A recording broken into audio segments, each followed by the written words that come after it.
एक साथ जो है ये ईवीएम्स उसी तरह से खुल सकते हैं। कहीं पर कोई खराबी कुछ हो वो एक अलग बात है, किसी वजह से काउंटिंग जो है वो स्लो हो गई हो, लेकिन अगर ये ट्रेंड आपने बना लिया है और ये ट्रेंड अगर ये दिख रहा है तो ये सवाल तो उठ रहा है। इसीलिए तो मनोज झा से लेकर रोहिणी आचार्य, आरजेडी के जो नेता हैं वो तमाम आकर यहाँ पर अपनी बातों को वो कह रहे हैं और यही वो एक बात जो है बार बार कह रहे हैं कि भाई कार्यकर्ताओं का मनोबल, समर्थकों का मनोबल गिराने के लिए सब कुछ किया जा रहा है। जीत से पहले ही जीत की खुशियां जो है वो मनाई जा रही हैं, ट्रेंड को जीत माना जा रहा है। माना कि अगर ये ट्रेंड जीत में ही बदल जाते हैं, लेकिन अभी तक इलेक्शन कमीशन ने तो एक भी जीत डिक्लेयर नहीं की है।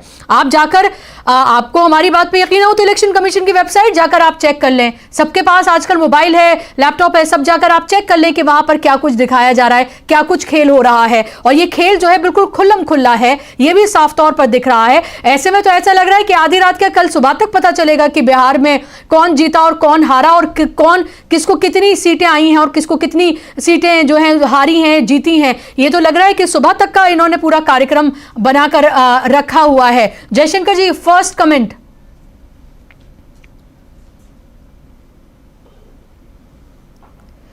जयशंकर जी, आपको मेरी आवाज आ रही है?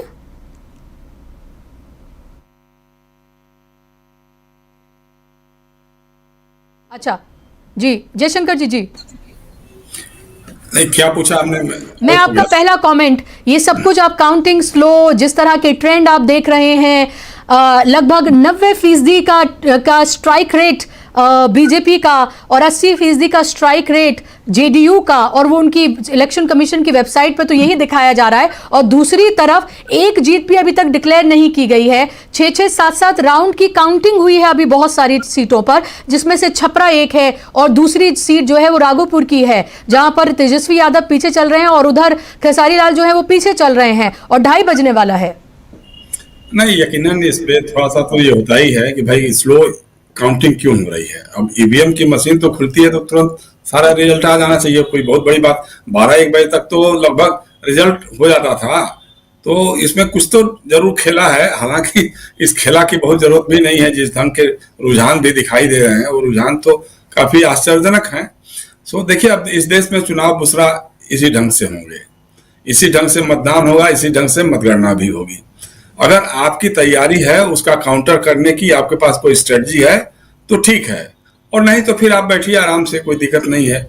हम मुश्किल क्या है कि हमारा जो अपोजिशन है ये चुनाव की रैलियों में लड़ता है, सभाओं से लड़ता है, रोड शो से लड़ता है, और भाजपा और उसके सहयोगी दल जो है वो बूथ मैनेजमेंट के हिसाब से लड़ते हैं चुनाव। अब हम मानते हैं कि मतदान में बहुत सारी धांधली हुई है। कल भी हम लोग जब बैठे थे यहाँ पे डीबी लाइव पे ही बैठे थे, तो मैंने कहा था कि भाई हमारे मुख्य चुनाव आयुक्त ने कहा था कि 2 जगह आपका वोट हो सकता है, लेकिन 2 जगह आप वोट नहीं दे सकते हैं, इलीगल है। ऐसे तमाम उदाहरण हमने कल भी दिए थे, बल्कि परसों यहाँ एक मीटिंग थी राजेंद्र भवन में नई दिल्ली में, जिसमें अशोक लवासा साहब भी थे, चुनाव आयुक्त रहे थे पहले। उनके सामने हमने पूछा कि साहब ये बताइए कि राकेश सिन्हा ने अभी दिल्ली में वोट दिया और जाकर के बिहार में वोट दिया, हरियाणा में वोट दिया लोगों ने, और फिर 4 रेलगाड़ियों में भर करके गए, वो बिहार में जाकर के वोट दिया उन्होंने। इस तरह की और कितनी गाड़ियां चलाई होगी। छठ के त्योहार पे रेलवे एक भी स्पेशल ट्रेन नहीं चला सका, लेकिन मतदान करने के लिए फ्री यात्रा करवाया हमारे रेलवे ने। तो ये कब तक चलेगा? देखिए, आरएसएस की अभी स्ट्रेटजी बन गई है, हमसे किसी एक बड़े आदमी ने बताया था कि जहां वोट वहीं के वोटर, ये नारा उनका चल गया है साहब।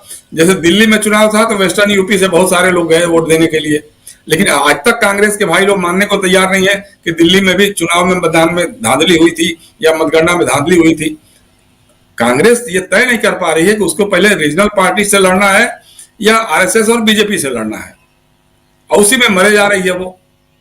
भाई, आप बिहार में भी जिस ढंग से मिसमैनेज किया है पूरा का पूरा चुनाव अभियान, राहुल गांधी 4 दिन के लिए दिखाई दिए, फिर गायब हो गए, चुनाव घोषणा पत्र जारी हो रहा, उनका दर्शन नहीं हो रहा है, नेता मुख्यमंत्री का उम्मीदवार घोषित करना है, लटकाए रखा हुआ है, मतलब इस तरह की जो चीजें हुई हैं। दूसरी बात और भी है, देखिए अपोजिशन को अपनी कमियों पर भी ध्यान देना होगा। ज्ञानेश कुमार तो जो करना है वो करेंगे ही करेंगे, उसमें कहीं कोई दो राय नहीं है, मान के चलिए। पूरे मतदान में कहीं भी रोकना चाह रही थी मैं आपको जयशंकर जिक्र करूं कि एक बड़ी खबर यहाँ पर है कि नीतीश के सीएम बनने पर गहराया सस्पेंस। ये इस वक्त की बड़ी खबर जिसकी बात हम कर ही रहे हैं यहाँ पर लगातार। और जेडीयू ने पहले ट्वीट किया और बाद में उसको डिलीट कर दिया।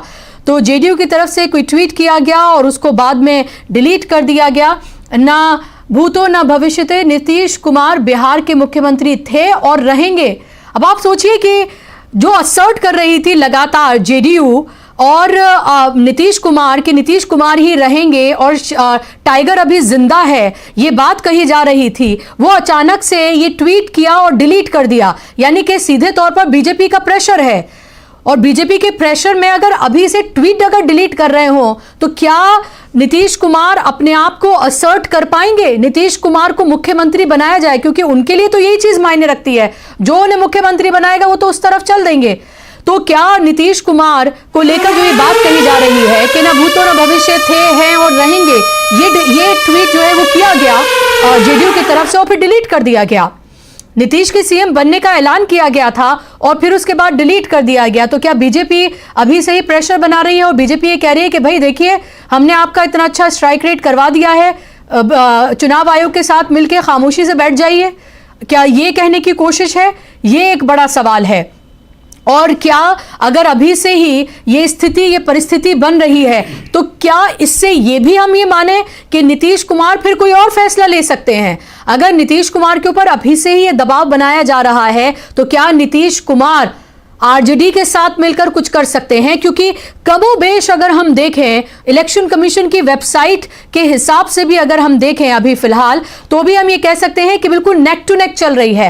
कंपटीशन ये चल रहा है कि बीजेपी सिंगल लार्जेस्ट पार्टी होगी या फिर जेडीयू सिंगल लार्जेस्ट पार्टी होगी। ये एक तरह का मुकाबला जो है वो दोनों के बीच में चल रहा है। तो सवाल फिर वही है कि क्या ऐसे में जो जेडीयू है, नीतीश कुमार जो है, जो अपनी आखिरी पारी है, पिछली बार भी हालांकि कहा था उन्होंने ये, लेकिन अब उनकी सेहत इस बात की इजाजत नहीं देती है और एक क्या उनको सिंपैथी वोट भी मिला है।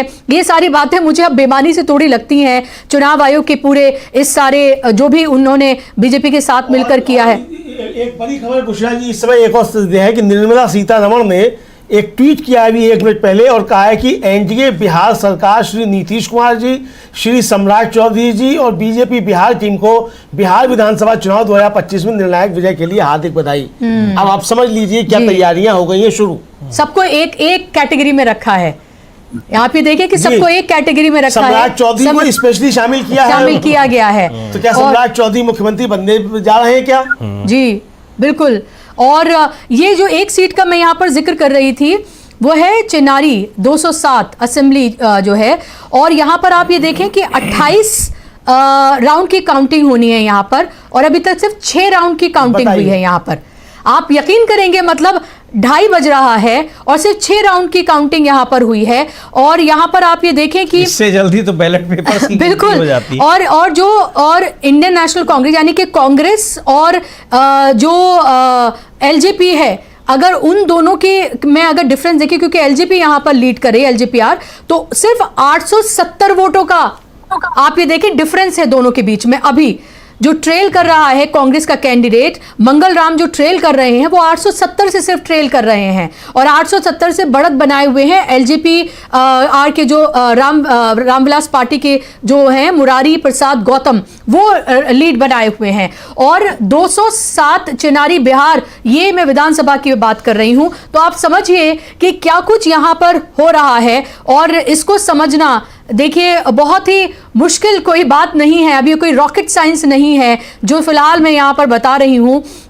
और इस बीच सीनियर जर्नलिस्ट मेरे साथ जुड़ गए हैं अनिल कुमार राय जी। अनिल जी बहुत स्वागत आपका कार्यक्रम में, आपके पास मैं आऊँ इससे पहले जयशंकर जी आप अपनी बात को मुकम्मल करिए और ये तमाम जो हमने अभी तमाम चीज़ें यहाँ पर रखी हैं उसको भी। और एक ट्वीट में यहाँ पर कंचन यादव जो कि आरजेडी की स्पोक्स पर्सन है, बड़ी फायर ब्रांड स्पोक्स पर्सन मानी जाती हैं, उन्होंने एक ट्वीट जो है वो किया है और ज्ञानेश कुमार का फोटो लगाते हुए वो उन्होंने लिखा है 200 कर दूं और क्वेश्चन मार्क के साथ। 5 करोड़ वोटर्स में से अभी तक 1 करोड़ वोटों की गिनती हुई है, लेकिन पहले ही ये घोषित कर दिया गया कि एनडीए जीत गया। दरअसल महागठबंधन के उम्मीदवारों और कार्यकर्ताओं को काउंटिंग बूथ से भगाने का खेल चल रहा है। बिहार में बहार है, ज्ञानेश कुमार है। जी बढ़िया जयशंकर जी। बढ़िया सरकार है, एकदम सही बात है, इसमें कहीं कोई दो राय नहीं। एक चीज बताना चाहिए लोगों को, क्यों काउंटिंग रुकी क्यों पड़ी है। या तो हो सकता है कहीं रेजिस्टेंस हो रहा होगा, कहीं कुछ धांधली निकल के आई होगी तो लोगों ने विरोध किया होगा या रुका होगा, कुछ तो वजह होगी जिसके बारे में, क्योंकि आपका आंकड़ा भी हमको लगता है कि 1 घंटे से यही चल रहा है, जो उसमें कोई भी चेंज आ ही नहीं रहा है, सीटों की संख्या में भी, चाहे इनकी या उनकी सीटों में। तो ये सब चीजें हैं। मतलब दिक्कत क्या है कि अब इन लोगों की जो स्ट्रेटजी हो रही है ना, जिस तरह से लोकसभा के चुनाव में भाजपा सिमट गई थी 240 पर, उसके बाद मोदी जी को अपनी लोकप्रियता साबित करने के लिए ये सारे काम करने जरूरी थे।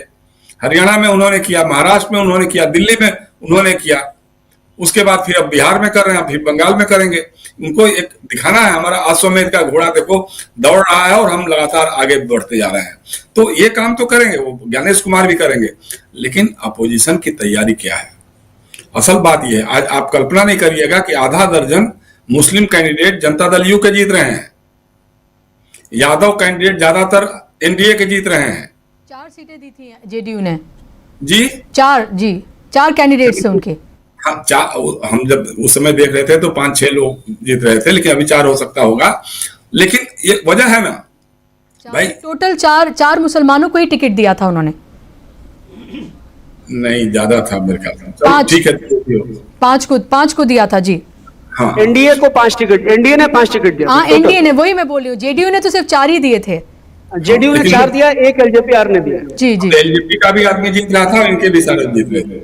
और दूसरा ये कि एमआई का समीकरण, उसमें भी काफी फर्क पड़ा है।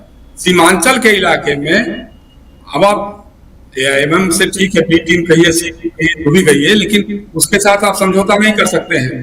5 सीट नहीं दे सकते हैं, वो 30 सीट आपको हरवा देगा। वैसे ने कहा भी था ना कि आप हमको 6 सीट नहीं दे रहे हैं, हम आपको 30 से ज्यादा हरवाएंगे। तो वो काम तो कर रहे हैं वो लोग, लेकिन आप उनकी काट में क्या कर रहे हैं। देखिए सीधी सी बात है, अकलियत की बात करिए, आप मुसलमानों की बात करिए, आप समझिए कि टेकन फॉर ग्रांटेड वो हमारे साथ तो रहेंगे ही रहेंगे। ये नहीं है, उनके जब मसाइल सामने आते हैं तो आप उनके पक्ष में बोलने के लिए तैयार नहीं होते हैं। तो आपको लगता है कि वो नाराज हो जाएगा तो ये नाराज हो जाएगा। दलितों की बात करते हैं राहुल गांधी, ओबीसी की बात करते हैं राहुल गांधी, लेकिन उम्मीदवार किसको बनाते हैं। मैक्सिमम उम्मीदवार अपर कास्ट को बनाया आपने। कितने महिलाओं को टिकट दिया, कितने ओबीसी ईबीसी को टिकट दिया आपने। इन सब चीजों को भी आपको ध्यान रखना होगा। देखिए मुकेश सहनी के बारे में मैं इस मंच से पिछले कई महीनों से कहते हुए आ रहा हूँ कि वो आदमी विशुद्ध रूप से ब्लैकमेलर है। वो लोकसभा में के चुनाव में 3 सीट लेकर तीनों बेच दिया था उसने। इस बार भी उसने टिकट बेचा है। अब उसको डिप्टी चीफ मिनिस्टर उम्मीदवार डिक्लेयर कर दिया। आप किसी मुस्लिम को नहीं कर पाए डिप्टी चीफ मिनिस्टर, किसी अपर कास्ट के आदमी को भी नहीं कर पाए, किसी ईबीसी को भी नहीं कर पाया। तो ये सब चीजें हैं जिसको कहीं ना कहीं से मुनस्सर करती हैं। और भाजपा की तैयारी, जो सबसे बड़ी बात है, मुझे सबसे बड़ी चिंताजनक जो बात लग रही है ना, कि पड़ोसी राज्यों से जहां चुनाव हो रहा है वहां मतदाता सूची में इनरोलमेंट ये बड़े पैमाने पे हो रहा है। दिल्ली में हुआ था, एकदम मुझे मैं बता रहा हूँ कि एक बहुत बड़े आदमी ने मुझसे बात कही थी, बताई थी, और तभी से मैं इस चिंता में डूबा हुआ हूँ। मैं बोल रहा हूँ लगातार, बिहार में पूर्वी उत्तर प्रदेश के बड़े पैमाने पे लोगों को पश्चिम बिहार के मतदाता सूचियों में नाम डलवाया है।